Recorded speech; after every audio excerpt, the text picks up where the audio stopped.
Biden calls his decision to step aside a matter of defending democracy. President Joe Biden, speaking to the nation from the Oval Office Wednesday evening, framed his decision to step aside from the 2024 presidential race as a matter of saving democracy. President Joe Biden, speaking to the nation from the Oval Office Wednesday evening, framed his decision to step aside from the 2024 presidential race as a matter of saving democracy. "I revere this office.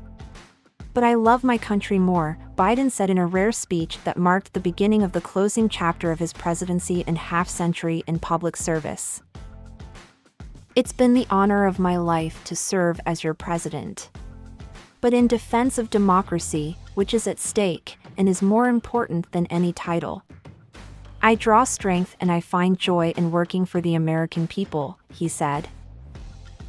While Biden did not mention Donald Trump by name, he tried to draw a clear contrast with the former president, whose ambition led him to claim victory in an election he did not win 4 years ago. "The great thing about America is, here, kings and dictators do not rule," Biden said. "The people do. History is in your hands, the idea of America lies in your hands." Biden is no longer the presumptive Democratic nominee trying to convince the nation that he still has the stamina and faculties to take on Trump in an election in which he warned nothing less than democracy itself is in the balance. Instead, he's now a lame duck, having thrown his political weight behind his vice president, Kamala Harris, after being convinced by fellow Democrats that he is politically incapable of seeking a second term in office. His speech marked his first extensive remarks since his announcement Sunday that he was not running, and served as the first time many Americans have seen him since he tested positive for COVID-19 last week. During his speech, which lasted about 11 minutes, Biden worked to shape the first draft of his own legacy, heralding his first-term accomplishments while looking ahead to goals he hopes to achieve in his remaining months in power, including Supreme Court reform, ending the war in Gaza, upholding American alliances, and working toward his cancer-ending moonshot.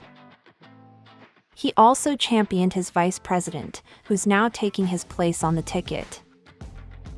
"Harris," Biden said, "is experienced. She's tough. She's capable. She's been an incredible partner to me, and a leader for our country. Now the choice is up to you, the American people," he added. Oval Office addresses have historically been serious moments for presidents to speak to the American people at times of national crisis or to make major policy announcements. It will be only the 4th time Biden has addressed the nation from the setting as president. And it's the 2nd time in just 10 days, following Biden's remarks to the country earlier this month following the assassination attempt against Trump. He's also used the setting to speak about Hamas' attack on Israel last year and to laud the passage of a bipartisan budget agreement. Biden, who returned to the White House on Tuesday after testing negative for COVID-19, began drafting his highly anticipated address while isolating with the virus in Rehoboth Beach, Delaware, senior officials told CNN.